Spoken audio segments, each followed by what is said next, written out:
Good morning, student. Today we will discuss about minimum and maximum mode of 8086 microprocessor, and also we will discuss about the physical address calculation for 8086 microprocessor. In the last lecture, we have also discussed about the architecture part and the pin description of 8086 microprocessor part. Okay. So first we will discuss about the minimum mode and the maximum mode. We know that in 8086 microprocessor there is a pin called the minimum or maximum mode. So if that pin goes high means 1, so minimum mode will be activated, and if this pin goes low means 0, so maximum mode will be activated. Okay, and if you see the pin configuration that we have discussed in the last lecture, that you can see that for minimum mode and for maximum mode there are some dual function from some pins that are available. So first we will discuss about the minimum mode of the 8086 microprocessor, the pin function. Okay, so first pin is the memory and input output bar. So this is actually status signal or the status line. This is a status line logical equivalent to the S2 bar in the maximum mode. Okay, in the maximum mode there is also another pin that we will discuss definitely. That is the S2 bar. So the pin M memory oblique input output bar is almost equivalent to the S2 bar, the status signal in the maximum mode. So in the 8085 microprocessor, the same pin that was also available, the memory operation or input output operation. That means whether the microprocessor can deal with the memory, that is the RAM and ROM, or whenever it is deal with the input output, that is any input device that is connected with the microprocessor, that is depending upon this pin. Okay, so if this pin goes low, the memory operation will be happen, and if the pin goes pin goes high, so memory operation will be there, and if that pin goes low, so input output operation will be there. So similarly that can happen also here also in 8086 microprocessor architecture. Okay, when it is low, it indicates the CPU is having an input output operation. Simple, an input device will be connected in the microprocessor 8086, and when it is high, it indicates that the CPU is having a memory operation. Okay, 1 for the memory operation and 0 for the input output operation. Fine. So next pin is INTA bar, that is interrupt acknowledgement. So same pin that was also available in 8085 microprocessor in the interrupt segment part. Interrupt acknowledgement INTA bar, that was available for the acknowledgement of an interrupt part. So whenever interrupt request has been sent to the microprocessor 8085 by any input devices, and with respect to this interrupt request, INTA bar interrupt acknowledgement has to be sent to this input device as an acknowledgement of the interrupt request. So similar interrupt acknowledgement also available in that part also in 8086 microprocessor part. The same interrupt acknowledgement also available. Okay, so interrupt acknowledgement signal, this signal is used as a read signal for interrupt acknowledgement. And when it goes low, it means that a processor has accepted the interrupt. So interrupt request will be accepted after sending this signal to the input device.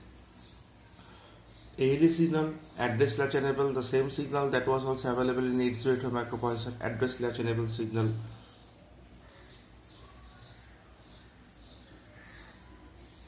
So same address latch enable signal that is also available in 8086 microprocessor architecture.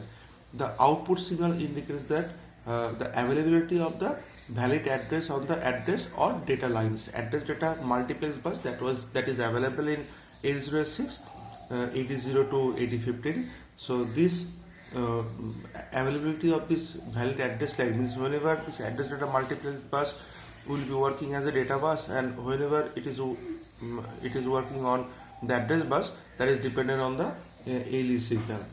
Okay, so whenever ALE signal goes high, so 80 to 87 will behave like a address bus, and whenever ALE signal goes low, 80 to 87 will behave like a data bus. Fine. So that is called the address latch enable signal or ALE signal. Now we will come to the another signal called the DT/R bar.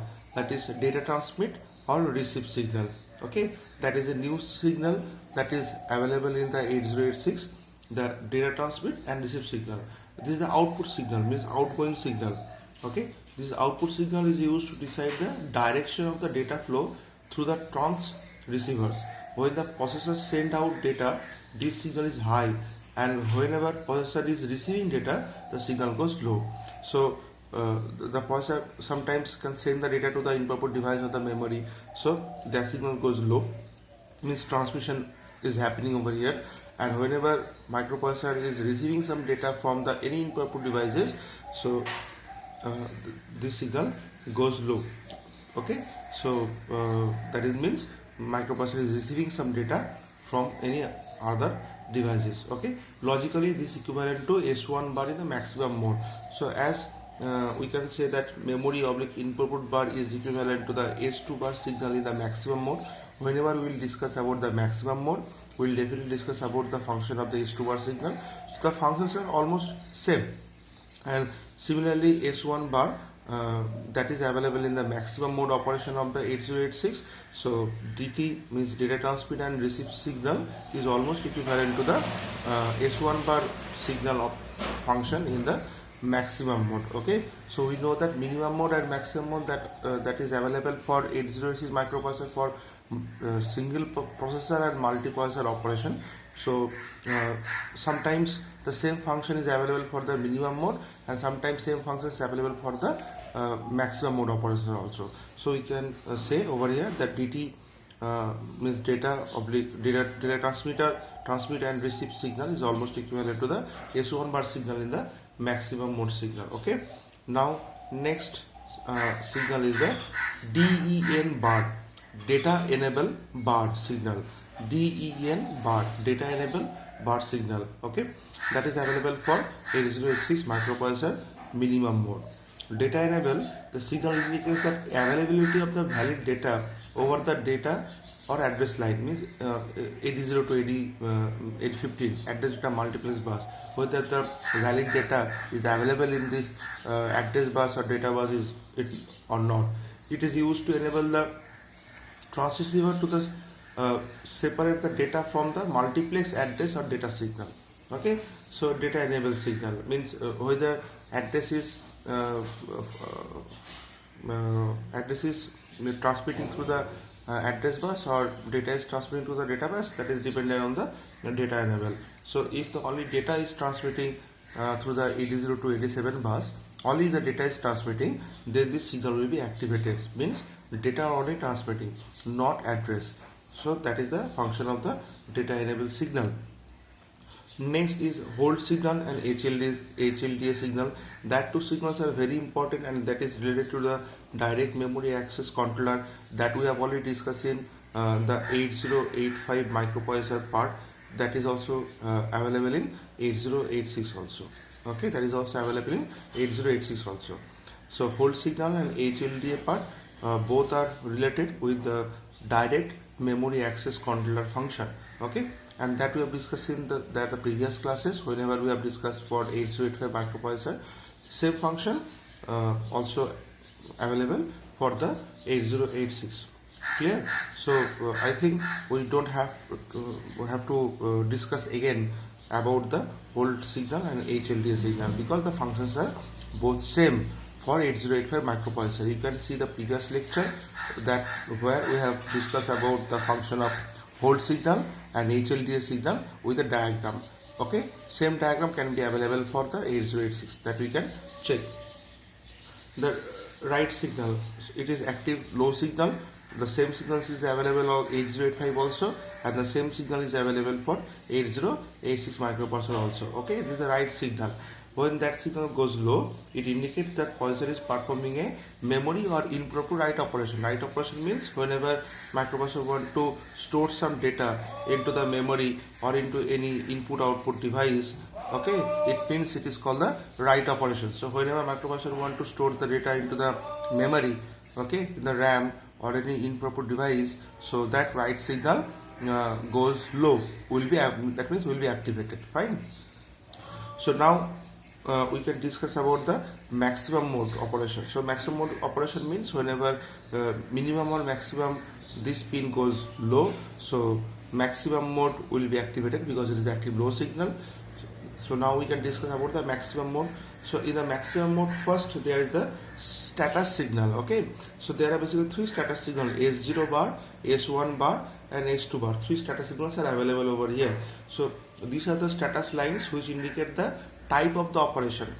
Some status signal that was available in the 8085 microprocessor also, you can relate the function of status signal with the 8085 microprocessor also. There are S0 and S1, two status signals was there. So whenever the status signal goes 00 or 01 or 10 or 11, depending upon the value of the status signal, microprocessor can write the data or read the data or send the interrupt acknowledgement or opcode fetch, etc. That can happen. Okay, so same thing also available in 8086 microprocessor also.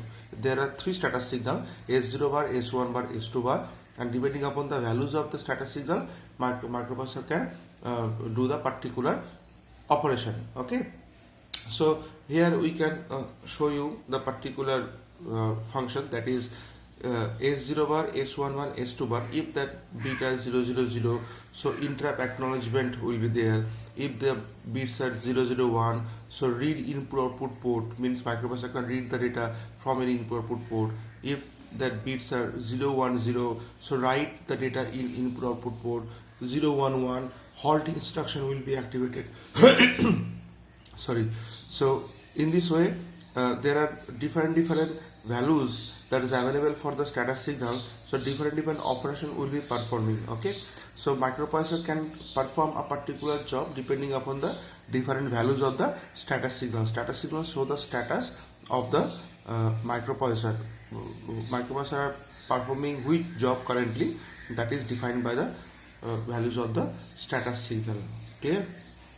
Okay, so now next signal is a log signal, log bar. It is active low signal, log bar. So this is the outgoing signal from the microprocessor actually. This output pin, this output signal indicates that other system bus masters will be prevented from gaining the system bus, which is log bar signal is low. When the CPU is executing a critical instruction which requires the system bus, the log prefix instruction ensures that other processor connected in the system will not given the control of the bus. Log signals means it is actually it is related with the when a microprocessor want to perform any operation with the other system or other processor or other input device like a DMA controller. So if DMA controller any other system want to access the data bus or address bus, then the log signals can be used over here actually. Okay, this is the output signal. It indicates, means whenever the log signal goes low, it means the other system use the bus, data bus or address bus, so the log signal will be activated. So whenever log signal will be activated, so 8086 microprocessor cannot access the data bus and address bus, because at that time the other system, maybe other processor or the DMA controller, will access the data bus or address bus at that time. So then the log signal will be activated. Okay, log signal will be activated. Sorry. Now another signal called the Q status signal, that is defined as QS0 and QS1. The Q status signal, this line gives the information about the status of the code prefix Q.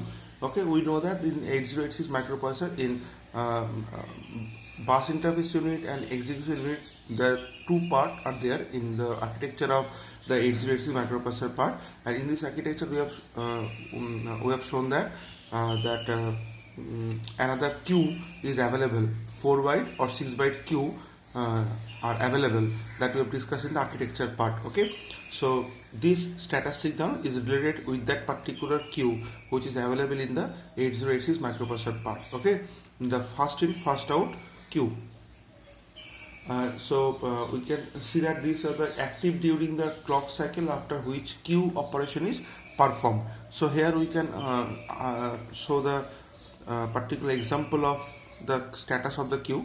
So QS0 and QS1, if that bit is 0001, 1011, so different type of function will be performing for the particular queue which is available for 8086 microprocessor architecture. Okay, like I can tell you the example. If 00, so no operation. Actually, if that two status signals are 00, so no operation will be performed. If it is 01, so first byte will be executed. 10 empty queue. If the status signals are 10, so total queue will be vacant. All the data will be deleted. If the values are 11, so subsequent byte will be executed or fetched from the queue. Okay, so and the last is RQ bar or GT0 bar, RQ bar and GT1 bar. There are two signals are available there. RQ means request and GT is grant. Okay, request and grant means sometimes some device can request microprocessor for doing some job or operations. So if microprocessor acknowledge, send the acknowledgement means grant the request. So request a grant signal. So these two pins are used by the local bus master in maximum mode to force the processor to release to local bus at the end of the processor current bus cycle. Okay, means that is also related with the DMA controller, direct memory access controller. If any another processor or any system want to access the bus, then using that pin, microprocessor, that input device or any processor or any system send a request to the microprocessor to access the control of the local bus, address bus or data bus, and after sending the grant signal to this particular device, the control of the data bus and address bus transferred to the system for a present cycle. Okay, so that is the maximum mode and minimum mode operation. So now we can discuss about the physical address calculation of the 8086 microprocessor. Physical address calculation is very important because we know that 8086 microprocessor has it has 16 bit of data bus and 20 bit of address bus. So how microprocessor can calculate this 20 bit physical address, that we can discuss now. Okay, so now we can discuss about the physical address calculation. So the actually bus interface unit, it is for 8086 physical address calculation, 20 bit physical address calculation for 8086 microprocessor. The bus interface unit, that is BIU, that contains the circuit for physical address calculation. Okay, this unit is responsible for establishing the communication with the external devices and peripherals, including memory via the bus. As already stated, the 8086 microprocessor addresses a segmented memory. The complete physical address, which is 20 bit long, that is generated using segment and offset registers, segment registers and offset register, each 16 bit long. The physical address is total 20 bit long, and that is divided into two parts, that is segment address and offset address. It means segment address is 16 bit, offset address is 16 bit, and there is some process to calculate the physical address from segment address and from offset address. Okay, so first we can tell you some example how the offset address can be calculated from segment address and the offset address. Fine. Segment address can be taken from the segment registers. We know there are some various segment registers like code segment, data segment, extra segment, stack segment registers that are available. So segment address can be available from any one of the segment registers, okay, which is suitable for a particular process. Either it may be code segment or data segment or extra segment or stack segment. Okay, so that particular segment registers hold that particular segment address. Okay, and offset address is there are some registers like instruction pointer, base pointer, source index registers, destination index register, stack pointer or base pointer. All these register can contain the offset address. Fine. So 8086 microprocessor can take the segment address from any one of the segment registers, either code segment or data segment or extra segment, and microprocessor can take the offset address from either base pointer or source index or destination index or instruction pointer or stack pointer, etc. from take the offset address. Fine. And both are 16-bit. Segment address 16-bit and offset address is 16-bit. Okay. So I can take example. Say I can, as an example, the segment address is 1005H. Okay. And offset address is, say for example, 5555H in hexadecimal. We assume that. Fine. We assume that segment address is 1005 for a particular purpose, and offset address is 5555 for a particular purpose. Fine. So that is the binary format of 1005 hexadecimal value, and that is the binary format of 5555 hexadecimal value. Clear? So now what will happen then? That 8086 microprocessor architecture, segment address will be shifted left side by the 4-bit. Okay. And in the LSB, 400 will be append over here. What was the segment address? Segment address was the 1005. That was the segment address. So this segment address in binary, see the binary, all bits will be shifted left side by 4 position, and in the LSB another 40000 will be append. So that is happen over here. All the bits has been shifted left side, and in the LSB another new 0000 4 bit has been append. Okay. Then what was the offset address? Offset address was 5555. The binary of 5555 will be over here, and it is added with the shifted segment address. Okay. This offset address has been added with the shifted segment address. So after the addition, we have got this value, that is 0001, 0101, and this is, so in hexadecimal the values are 155A5. So that is the required 20-bit physical address. So that is the required 20-bit physical address that we have got. Okay, 1555A5H, that is calculated from the segment address and from the offset address. Fine. So the physical address is 155A5H. So the BIU means the bus interface unit has a separate adder to perform this procedure for obtaining a physical address. Okay, the segment address value is to be taken from appropriate segment registers, either code segment, data segment, extra segment, okay, or stack segment, and depending upon whether code, data, or stack are to be accessed. While the offset address may be taken from the instruction pointer that we have told you, instruction pointer, base pointer, or source index, destination index, or stack pointer or base pointer. Okay, so depending upon the different type of addressing mode. Clear? So the 808 in 8085 microprocessor that we have discussed in 8085 microprocessor, once the opcode is fetched and decoded, the external bus remains free for some time. Okay, that is called the tri-state or unspecified state that we have discussed in the timing diagram. Remember the timing diagram of 8085 microprocessor part. So while the processor internally execute the instruction, this time slot is utilized in 8086 microprocessor.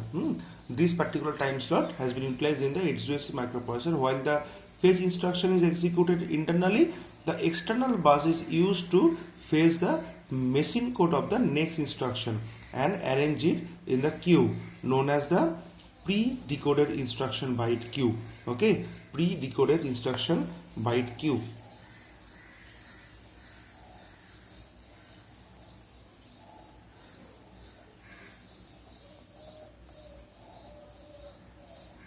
Pre-decoded instruction, okay, byte queue. It is a 6-byte long first in first out structure. So that is the use of the queue. Understood? In 8085 microprocessor, that is single processor operation was there. So one microprocessor execute a particular function and internally execute the instruction. At that time, some time address bus or data bus that goes for an idle state. Okay, that state is called the tri-state or unspecified state. So this unspecified state or the tri-state can be shown in the time of the timing diagram. You can show in the timing diagram part, but that time has been wasted for the 8085 microprocessor operation. But in the 8086 microprocessor, whenever microprocessor execute internally some instruction, at that time for a multi-purpose operation, 8086 microprocessor can execute another instruction machine cycle at that time in the queue part. Okay, so while the opcode is fetched by the BIU, means bus interface unit, the execution unit execute the previous decoded instruction concurrently. So the bus interface unit along with the execution unit thus from a pipelining. So in this way 8086 microprocessor can do the pipelining operation. Okay, it is very important part of 8086 microprocessor that how 8086 microprocessor can do the pipelining processor. Earlier we have I have told you that there are two different processors called BIU, bus interface unit, and execution unit. So whenever execution unit is performing a particular job, a particular single instruction, at that time bus interface unit can execute another different instruction. So simultaneously two different instruction can be executed simultaneously using two dual processor, that is called the pipelining. That is very important part of 8086 microprocessor. Okay, that is not available in the 8085 microprocessor. So how 8086 microprocessor can do the pipelining or multi-processor operation, you can discuss in this way. Okay, it is very simple. Now another part is very important part is called there is a memory segmentation. Memory segmentation that we have discussed in the earlier lectures, that the total physical memory of the 8086 microprocessor is divided into a number of logical segment. Okay, so each segment is 64 kilobyte in size. There are total 16 segment, so the total memory is 64 kilobyte capacity of each segment, memory segment, and there are total 16 number of segment. So total memory calculation is 1 megabyte. Okay, in 8085 microprocessor the available memory was 64 kilobyte only, but for 8086 microprocessor the available memory is 1 megabyte. Clear? So to address a specific memory location within a segment, we need an offset address.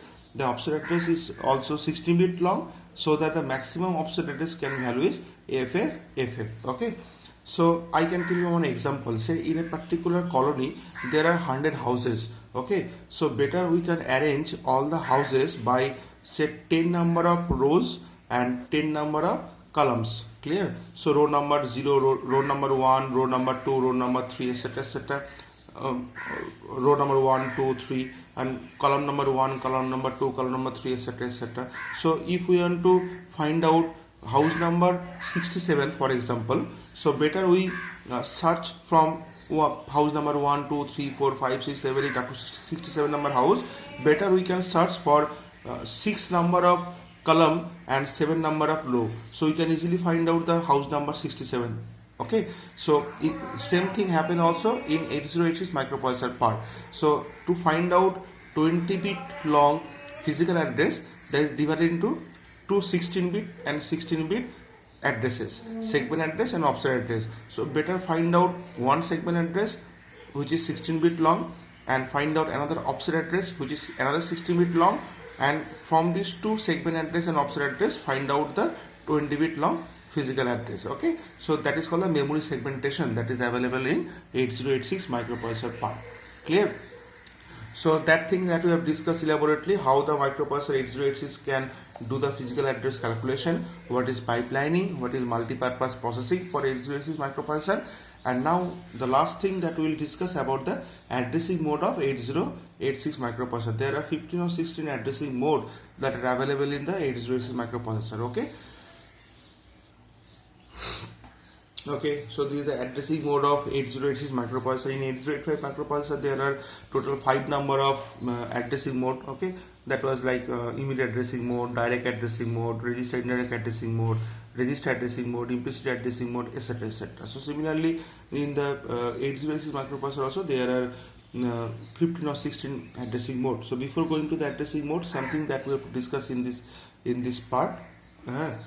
Something that we have to discuss in this part, that is the addressing mode indicates a way of locating data or operand. Any instruction may belong to one or more addressing mode, or some instruction may not belong to any one of the addressing mode also. Okay, so how microprocessor can address a particular data for a particular operation, that depends upon the different type of addressing mode. Depending upon that particular features, we can categorize different type of instruction into different type of addressing mode, right? The instructions of 8086 can be categorized as two part, as sequential control flow instruction and control transfer instruction. Okay, the sequential control flow instruction is that the program will be executed sequentially and after executing one instruction, control will transfer to the next instruction. Example, data transfer group. Okay, but in the control transfer instruction, after executing one instruction, control will transfer to the predefined address for the next execution, like a call instruction, jump instruction, etc., etc. So call instruction, jump instruction that belong to the control transfer instructions, and data transfer group instructions belong to the sequential control flow instruction. Now we directly come to the addressing mode. Okay, so first it is immediate addressing mode. So you know that immediate addressing mode because that is also available in 8085 microprocessor architecture also, immediate addressing mode. So the immediate data is a part of instruction. The data which is fetched is present in the instructions. Example is move AX, 0005H. Okay. Now come to the direct addressing mode. A 16-bit memory address means offset address is directly specified in the instruction. That is the direct addressing mode instruction. Clear? And all the addressing mode, I think better you can read from the note that I have already given to you. Elaborately to discuss in the note about all the addressing mode, and very short I can tell you the basic of the addressing mode. Direct addressing mode, register addressing mode is very simple. The data is stored in register, and all the register except the instruction pointer, because sometimes instruction pointer can be used as a program counter in 8086 microprocessor that I've told you earlier. Okay, so all the data is stored in the register, may be used in the register addressing mode, like move AX, BX, etc., etc. Move BX, AX, etc., etc. Next, register indirect addressing mode. Okay, so the address of the memory location which contains the data or operand in is determined is an indirect way. Okay, indirect way means using the offset register. The offset address of data is in either BX or source index or destination index register. The default segment is either data segment or extra segment. Example, move AX or SI, etc., etc. Like there are index addressing mode, okay, register relative addressing mode, base index, everything is elaborately discussed in the note. Actually, better you can read from the class notes. It is elaborately discussed in the class notes about the addressing modes. Okay, so there are total 12 addressing modes, jump that belongs to the jump instruction, etc., etc. So I think that is enough for the 8086 microprocessor. So we have discussed about the pin configuration, pin definition, the architecture part, physical address calculation part, segment address, pipelining, multiprocessor part, okay, and the addressing mode of 8086 microprocessor part. Fine. So thank you for today.